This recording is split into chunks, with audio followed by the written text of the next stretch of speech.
Operation Sindoor அதிரடி காட்டும் இந்திய ராணுவம். எதற்காக சிந்தூர் என பெயர் வைக்கப்பட்டது தெரியுமா?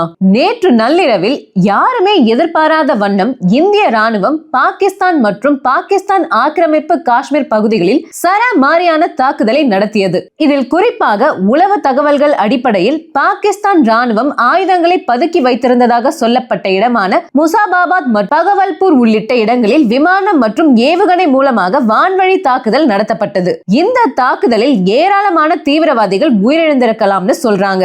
இந்த தாக்குதல் தொடர்பான தகவல் ஒரு பக்கம் இருந்தாலும் இந்த ஆபரேஷனுக்கு சிந்தூர்னு பெயர் வைக்கப்பட்டதற்கான காரணம் ரொம்ப முக்கியமானது. பஹல்காம் தாக்குதலை பொறுத்தவரை உயிரிழந்த எல்லாருமே ஆண்கள். இந்தியாவை பொறுத்தவரை திருமணமான பெண்கள் குங்குமம் வைக்கும் வழக்கம் அதிகமாகவே உள்ளது. அந்த வகையில் உயிரிழந்த ஆண்களின் மனைவிகள் குங்குமம் பறிக்கப்பட்டதன் அடையாளமாகவும் குங்குமம் தயாரிக்கப்படும் தாவரமான குங்குமப்பூ அதிகம் விளையும் இடமான காஷ்மீரில் இந்த தாக்குதல் நடத்தப்பட்டதை குறிக்கும் விதமாகவும் இந்த ஆபரேஷனுக்கு சிந்தூர் என பெயர் வைக்கப்பட்டிருக்கிறதாம்.